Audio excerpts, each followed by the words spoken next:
Welcome to the Lakers Fast Break Spotlight on Lakerholics Weekend. My guests are Michael H. and LakerTom. We have a short show. My fault. I got a lot to do today. Taking my kid to School of Rock in about half hour, 45 minutes. So I wanted to veer away from trades and stuff. It seems like we're gonna have to wait till after the 6th or maybe the 7th if they decide to not trade Lauri Markkanen next year at all. Kind of like what we did with Vando last summer when we signed him after the last possible day, so that the window closes before the trade deadline, after the trade deadline, and it basically guarantees you get a year of the player. They can play. It's essentially a no trade agreement. It's not a clause. It's basically a, hey, we won't get rid of you. We like you enough. And if Lauri Markkanen doesn't move, I don't see. It basically comes down to Portland as the only team that might dump assets this summer. I know that they're looking for 2 first-round draft picks. I don't think the Lakers want to give out 2 first-round draft picks. Portland is delusional. Oh, right now. Yes. I don't know. For years, I have wondered what that plan is or was or could be. It doesn't make sense to me, and I'm just a fan. So I have a hard time understanding what the professionals are talking about behind office doors over in the Rose Garden or whatever it's called these days. It's like they're trying to. I feel like they're trying to do what Indiana did really well, but Indiana found core pieces that they just never let go. Miles Turner was a core piece that everybody was like, they're going to trade him this year. They're going to trade him this year. They're going to trade him this year. They're going to trade him this year. And they never traded him. He might retire a Pacer for all we know. And I'm not saying they built around Miles Turner, but they got players in place that made sense for a team that made sense. And I just don't see that with Portland.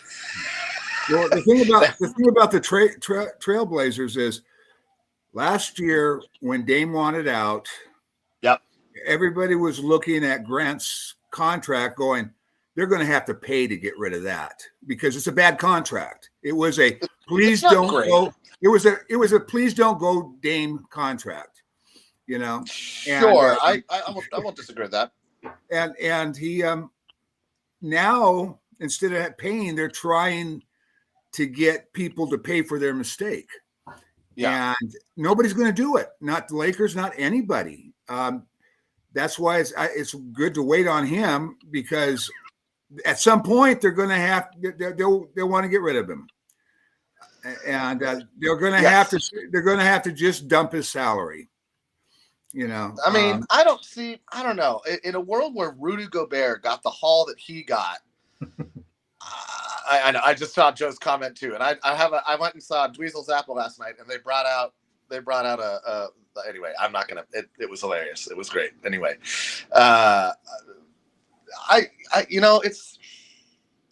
it's hard to gauge. It's hard for me anyway to gauge what is a good or bad trade. I thought the Rudy Gobert trade was a bad trade, and if it doesn't result in a championship for the Timberwolves, I will continue to think it was a bad trade. On the flip side, there was no way that team without Rudy Gobert seemed like it was ever even had a chance. I just feel like they gave up too much for Rudy Gobert. And so, AD, I kind of feel like if we hadn't gotten that title in 2020, we'd all be sitting here thinking like we gave up too much for AD. But we got that title. So that kind of softens the fact that we're still paying off AD years after the title. But he's still in his prime. He's still in his prime. I agree. I'm just saying when you give 5-6 years of time left in there, hopefully. Maybe 4 or 5. But I'm just saying that when you give up that much, the expectation, especially from the fan base, is title. It's not like, I hope we're still competitive. I mean, that's just whether that's fair or not is not beside the point. That is the expectation. When you give up multiple first-round draft picks, when you trade multiple, the value of those draft picks is really questionable. Any draft pick is really questionable. I saw a study recently where they took all 30 positions in a draft and they figured out what is the percentage that you're going to get an all-star player from each of the positions. Now, obviously, in the top 5 positions, you've got pretty good chances. But I tell you, after like 5, it just disappears, man. Yeah. It's all over the place. Number 37 could show up better than number 18. I mean, Kobe. So look where Kobe was drafted, right? Yeah. Look where Isaiah Thomas was drafted. You know, all sorts of guys. Look where Luka was drafted. You know, I mean, look at all these guys. In hindsight, you know, that'd be a whole different draft for sure. Of course. Portland. Michael's right, and you're right that Portland really. What are they doing? You know, their biggest problem right now is that, and it's their biggest strength is that they don't have to do anything. You know? Yeah, that means they do nothing. Yeah, you know, to a certain extent, it's the Jamie Sweet formula. You know. What? Let's root for a team that rarely does anything, and then let's predict that they'll do nothing. You know, and just keep putting words in my mouth, LT. Just keep putting words in my mouth. I really here's what I find interesting about Portland, though. They're the way that the new CBA has affected everybody's situation. They're taking advantage of that, and they're basically saying, "We can wait till December." Now, any of you teams that want to improve, if you can wait till December, January, or February, we're glad to deal with it. We're going to hold our price for now because we don't hold their price. Not to. The only reason they have to do that is playing time for these young kids that they got. They don't even have to worry about that. They can. So this is how I look at the scenario. Because in the new CBA, one of the things that's almost never talked about, or at least that I ever hear anybody talk about, is that there's all these, everybody talks about like, oh, the penalties for the second apron, first apron, second apron, what tools could you use? Nobody or everybody kind of glosses over the fact that there is also a salary floor. You cannot go into the regular season below the salary floor. I don't know. You used to be able to do that until I don't know what the penalty. I don't know what the penalty for that is. Like, do you forfeit games or whatever? I don't know how do you know how you enforce that? But the fact of the matter is, you pay money to the league up to the salary floor. That's what you do. Is that the real penalty? That's the penalty. Oh, that's nothing then. You know, actually, well, it is because you can be giving that to a player, you know. So you don't want to waste that. I mean, that's actually the biggest problem with trades and things like that. I don't see it as being the biggest problem. I don't see being the new CBA. I see the play-in game as being the bigger problem. Yeah, because you got 12 teams in the West, 12 out of 15. Easier to be a buyer. You're thinking that, hey, there aren't any sellers, man. Yeah, that's the problem. There's no sellers. Thank God for Flag coming up as a draft pick because that's the only chance you got. You know, in the West, you've got 12 to 13 teams that think they can make the play-in. In the East, you've got 10 to 11 teams. You know, and so it's like these guys are saying, well, let's wait and see what we can get. I mean, let's wait and see what we do. Yeah. So that's why waiting until later in the season, waiting until closer to the trade deadline, these teams are going to start looking at saying, okay, well, you took 4 sellers and turned them into potential buyers.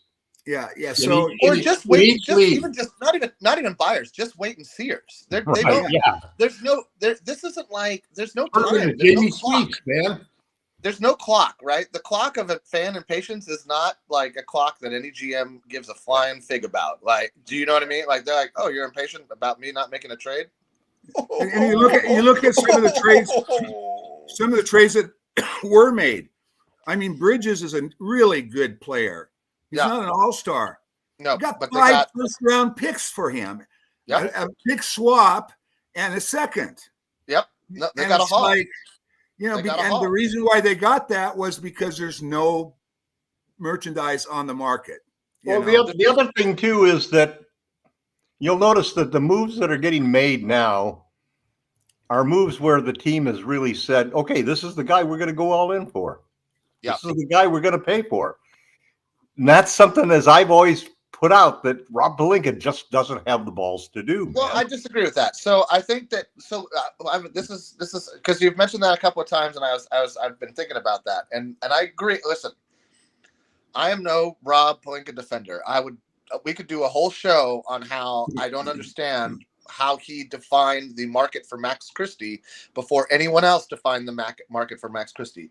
Did you know that Max Christie was a restricted free agent, that we could have simply matched any offer that came down the pike for him? Instead of doing that, we well, it's because they want to trade him. They want a trading chip for January. We'll see. I don't know what Max. I don't They're know. going to put him out there and turn him into a trading chip. That's the best move they can make. That might be the best move. That might be the best scenario for Max Christie. I mean, I was arguing with one of our fans who emails us all the time. His name is Rodell. If you're watching, Rodell, hope you're doing well. And he was like, I was like, looking at the players that took the vet minimum: Tyus Jones, Gary Trent Jr., Drummond. I can't think of others off the top of my head. Would you rather have one of them than? I would rather have any one of those guys than Max Christie. Any one of those guys I would rather have than Max Christie. Well, you first got to be willing to give up a couple picks to get a slot to put him into. You can't. We can't sign anybody or do anything right now. And I'm not even saying. And you could have even maybe had Max Christie as well. If you had gotten to the point, you could have said, like, F it, we're gonna send out 2 second rounders to get rid of Cam or Wood or whoever. Like, we're gonna free up the roster spot. We'd rather have Drummond. We'd rather have Gary Trent Jr. We'd rather have Tyus Jones. Any one of those three fills a need for the Lakers. Yeah. I mean, Andre Drummond is maybe not the bruising center everybody imagined, but he's one of the elite. He's better than what we got right now, backing up AD. He is still an elite rebounder, and that's not going to change anytime soon. So that's a valuable skill in the modern NBA, and it's actually a weakness for our team that none of the players making vet minimums addresses. So that, I mean, but we don't. Pelinka has just really. But where I would trapped in the bed, and now it's almost like taking the political statement of crapping in the bed, and now the only question is he going to roll around in it or not? So this is my point that I'm getting to in a roundabout way. He did have a player. They did have a player. It was Anthony Davis. We burned the majority of our assets, the majority of our tradable assets 3-4 years ago. The number's going to elude me right now. 4 years ago on AD. Just like the Knicks burned. It was a good trade. Just like the Knicks burned the majority of their trade. It was one of those trades where we said we're going to get this guy and we'll pay whatever it takes. But that's what I'm saying. Those are the moves that transform teams, man. But this is what I'm saying. We can't expect those moves every summer. The Lakers simply don't have the assets to make. We've only got one of those moves so far. Here's my deal. Here's my deal with the whole thing is there's nobody on the market worth giving up a ton of stuff for. I mean, there might be down the road, but right now, I mean Jeremy Grant is Jeremy Grant. He's smaller than Rui. He's smaller than Vando. He can't rebound worth a damn. He is a quality defender. Offensively, he scored 20 points a game on a bad team. On a bad team, right? And that's his whole career has been mostly on bad teams. But he is a volume 3-point shooter. Has athleticism to defend. 5 to 6. And he plays a position that allows LeBron to play the floor. 5 to 6 3-pointers a game does not make you a volume 3-point shooter. Rui took 4 as a starter.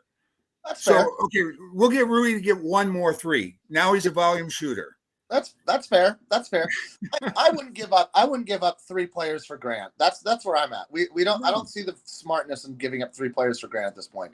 I feel like because of what the Lakers have to actually ship out, and once you trade those 2 draft picks that take you to the end of when you can trade draft picks, you're now left with the draft pick you get 2 years later, right? Every time. And so this is my point: is that you're seeing teams hold on to really good players for what amounts to the AD Hall, the Bridges Hall, the Gobert Hall, and so forth. If you want one of those players, you need to accumulate those type of assets. Now, if that means we trade good players for picks and not many players back, then so be it. And that might be the strategy the Lakers might need to switch around and embrace. I'm not talking about 7 guys for Zach LaVine. I'm talking about, somebody that San Antonio wants, somebody that OKC wants. Whoever it is, if they want Vando and they're willing to accept him into some cap space, maybe send us an expiring contract and a 1st-round pick, that's great. Then you can start to accumulate these tools that the modern NBA requires you You're not going to get We're not going to be able to accumulate those tools because we're a win now team. It's just not going to happen. Well, I don't know. What we're talking about accumulating is getting to 3 picks. OKC I think 19 picks, man. 3 picks is not enough to get marketing. 4 picks isn't enough. And I'm not talking. And that's why we're not in the market. I agree. We're not. But I do think that the thing is that let's take a look at Portland. After I've been looking at the Portland and thinking about the Lakers situation, I don't think that they're going after the right guy at Portland. I think that who are they even Simons is the guy that they should be going after. He's the volume point shooter. And he's the guy you could give up a pick for because he is a good He's the guy also that you could trade D'Lo for, and D'Lo all of a sudden becomes valuable because he's a person. Here's a question for you guys. Sure. Everybody's talking. Yeah, it's obvious that D'Lo's been the guy we wanted to trade. Yes. Okay. My question is whether or not we agree whether that's the smartest thing to do. Yeah, but who in the hell are they going to replace him with? How do you replace him? Especially now. This team is this is the problem with the Lakers. There's not just a public perception that they're stuck. There's an internal GM NBA position that nobody needs to help them. Yeah. Nobody needs to help them for 1 or 2 draft picks and some garbage players. And I don't mean to say garbage players. I take that back. Well, the problem is that we're not offering that second pick. Every time we talk about these deals that we don't make, everybody forgets to realize that Rob is not offering what would give the deal go. I agree. And this is because I honestly believe this is because then you're limited to, okay, well, we can't really make a move next year because we can't trade next year's pick until draft day. So now we got to wait 2 years to get 1 tradable draft pick. Then in December and January, you got to realize that summer is when really the big changes make. So we ought to save the picks for next summer because we'll have 1 more pick to offer. But that's what they always do, Tom. And I know. That's the old game. This is why I predict they do nothing. Kick the ball down the road, This is why I keep predicting they'll do nothing. It's not because I don't want them to do nothing. It's because it's in logic and empirical evidence. And just hey, listen, if I was putting money on predictions, I'd probably bet a lot more money on your predictions than mine. And you'd be smart to do so. All right, listen. I'm going to try to move it along. So listen, what do you think about trading for Simons? I mean, I don't know that they're gonna move. The kid can score at all 3 levels. He's a 40% 3-point shooter on 9 attempts per game. That's why I don't think he's 6'3", but he's got a 6'9.5" wingspan. I know, but Tom, all the reasons athletic, he's young. For every reason you're bringing up, that's why they're gonna wait for 3 to 4 draft picks. Well, they're not going to get 3 or 4, but if we gave him our 2 picks, we could get him. He's not a star. You don't need a star with LeBron. I don't know. What do you define as a star? And I don't even think you need a star as LeBron. You need to improve the team's chances to win with AD and LeBron. And a guy that can get to the rim like he can, and the guy that can shoot the 3 like he can, helps break down the defense. And who's a point guard? Who's a point guard? Who's a point guard? Well, that's always been my problem with Keith. He's really a combo guard, but he's a small combo guard. His playmaking has improved dramatically. I don't need for his playmaking to be great. D'Lo's playmaking isn't great. D'Lo's not a great playmaker. Hey, I'll take 5 guys on the court who can distribute. Is much better than having 1 great playmaker.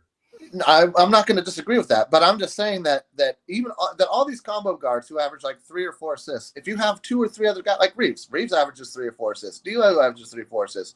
If you can get Rui, Vando, or one other player to average 3 or 4 assists, you've got a team that's sharing the ball. I don't need one guy to average 15 assists. That kind of model in the NBA, I actually think, is starting to die because of how defense is played. Well, it's easier to guard. It's easier to guard a team with only one guy.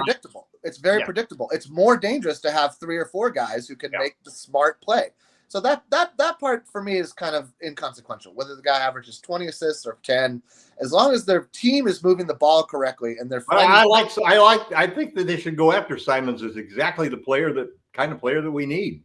But he's the exact type of player that Portland wants to keep because they need a guy like that. And this is the other thing. If you have they're ready to trade him, they're ready to trade him because the one thing you got to say about Portland is they really are going into a complete rebuild, man.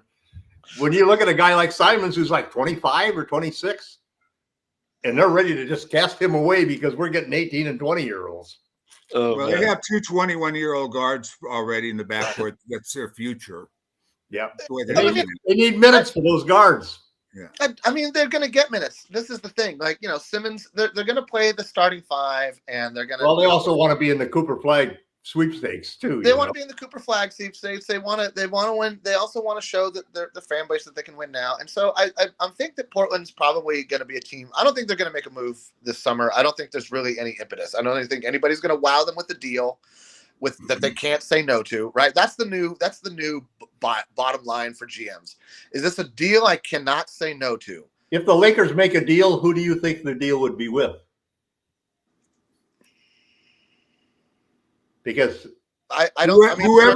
I'm thinking if we make a deal, I'm thinking Michael, go ahead. Michael, go ahead. I'm going to have to think about that. I don't think there's a team. I think whoever the team that can feels like they can screw the Lakers the most, right, will be the one that makes the trade.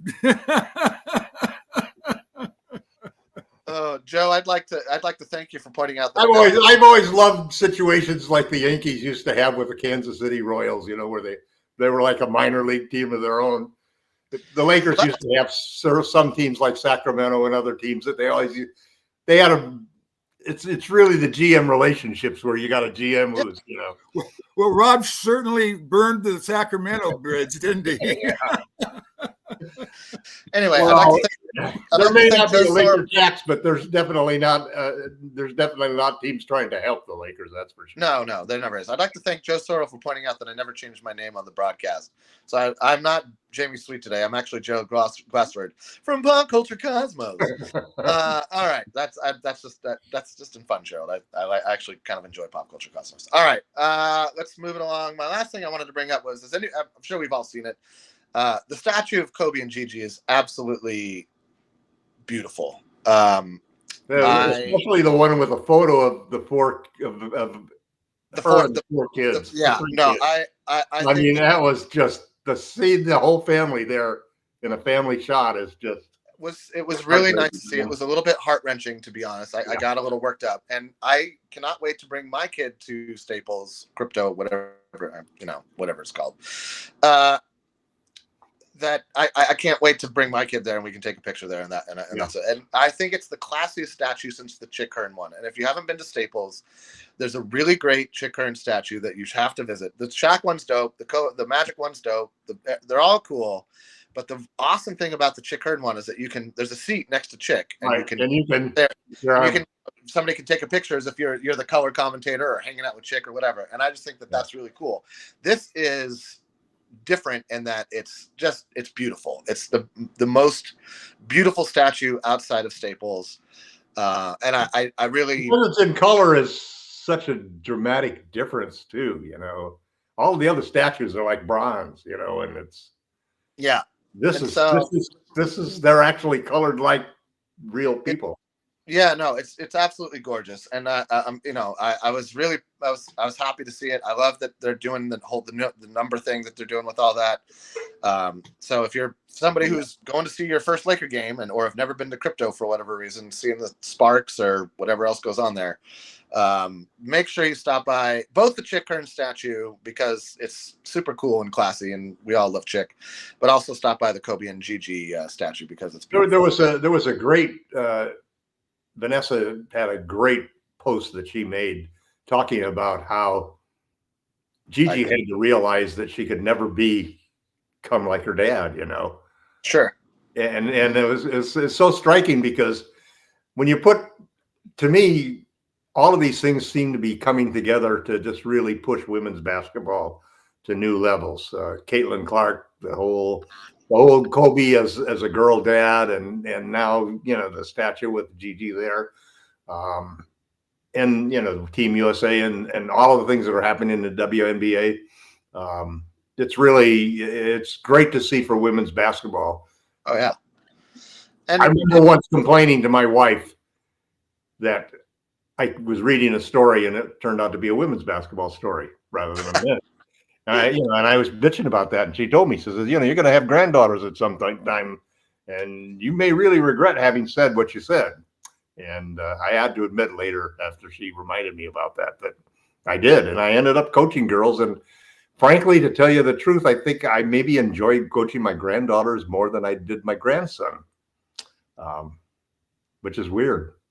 I mean, everybody's different. There's all sorts of reasons why things are happening. All right, we can go on and on about Rob and his ineptitude and Jeannie and her indecision in terms of not firing Rob and putting a real GM in place. I think Have you done the team yet? Huh? Have you decided who's the team that the Lakers are most likely to trade with if we had to trade? I'm going to say Washington. Good Washington, just because I think we take a swing at Valanciunas once you can get traded. And you could probably do. I think. When is that? Is that 60 days? Middle of December. It's mid-December at this point for him. Mid-December. It's going to be mid-December. So still the December 15th date rather than 60 days if it's early or something like that. So basically, when you say mid-December, because of all the points Michael made earlier about the lottery and how teams are, you might as well wait to see if you're going to maybe make the playoffs. Well, I always wondered why Valanciunas made the deal he did. If he knew that LeBron had. Because he has no look at and he knew that the MLE was $15 million. Why was he signing a 3-year, $10 million deal? Because he saw he has a smart agent. His agent saw the landscape of the NBA marketplace and was like, "We need to get what money we can get right now and worry about the rest later." Christian Wood's agent, same thing. I mean, he opted in almost immediately because they saw the big picture. I could understand it in Wood's situation, especially since his shot disappeared during the year. And his health. But when LeBron is saying, one of these three players will, and I'll take a cut so that you can give them the MLE. No, I mean it was smart for Washington, and it was the MLE is 3 years minimum, No, listen. You're talking about $45 million versus 30. This is a good one. This chick buried in a pea patch. I don't think he's buried in a pea patch, but it'd be funny if he was. All right, let's wrap it up here. Okay. My guess is Washington, and I guess my guess is for Valanciunas. And Michael, did you choose a team? No, because there's only like 2 guys available for trades, so it's like I'm not talking summer. Summer, there's nothing happening. This is it. Yeah, summer's done. Yeah. No, I don't think so. Summer's, of course you don't. But yeah, of course, both of us do. You could say that Jamie and I have fairly well ironed out positions based upon right. That's why we're on opposite sides of the screen with Michael in between us because it makes so much sense. And as far as trades and things like that go, I'm in no big hurry because this is a pretty good team. They're not going to. I want to see what D'Lo can do. I want to see what they can. If we have D'Lo, I think it's kind of. If we have reasonable health, there's always going to be injuries. But if we have reasonable, we never saw that with this team ever. We never saw Vando last season, and I know Vando. We signed. Could we have the Vando just before he got hurt? We want him back. I'd like the Christian Wood back who could hit the 3-point shots consistently. Yeah, we've signed Vincent for a reason. He's a quality defender. Maybe Vincent could play 82 games. So I mean that's my thing is I want to see what. And the LeBron and AD from the Team USA. Well, let's hope they have. How about one major factor? Could we get rid of that Ham guy and maybe get somebody modern who was in favor of the 3-point shot and that's not ball? Maybe a coach would make a difference. We could be better. Let's just see what happens in real life. I think I'm not making any more predictions for how JJ coaches the team. I'm going to wait and see. I want to wait and see training camp. I want to see some scrimmages against whoever. When you think about this team, Austin, Rui, Vando haven't reached their ceiling yet. They're not even really in their prime years yet. They're going to take a step forward. I don't know if it'll be a little step or a big step, but they're going to take a step forward. And I there's no reason not to think that. AD may take a step forward too. Yeah. He has taken a step forward this summer. I wouldn't mind if he took a step back and found that 3-point shot that went away. Yeah, I think he's going to find it again. I think he's going to find it again because JJ's going to make him take it. Listen.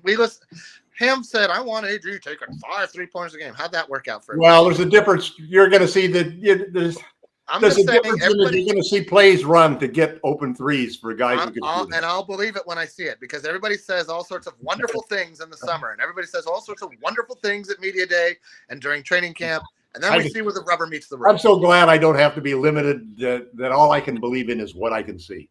That I can't ever imagine something even better or even worse, you know. This is why I'm an agnostical atheist, because I only believe in what I can see, Tom. There's no need for me to go much further than that. On that note, for me, the thing about it is that I think that the offense will. JJ is the first offensive-minded guy that we've had. I mean, we had Ham was a defensive guy. Frank was a defensive guy. Yeah. So it's like this is the first time. So his offense might be a little bit better. What's his defense going to look like? Who knows? But probably better because at least our injuries last year were so critical because they hit us all in the same area. Defense. Yeah. They just exposed our defense weaknesses by eliminating all of the good defenders that we were counting on. Basically. Anyway, we're going to have to stop here. I got to move on with my day. I'd like to thank Michael and LakerTom for joining us. And as always, subscribe, leave a comment, send Gerald an email about something you want us to talk about. He loves to get emails. And we'll catch you guys next week. Have a good one. Go Lakers.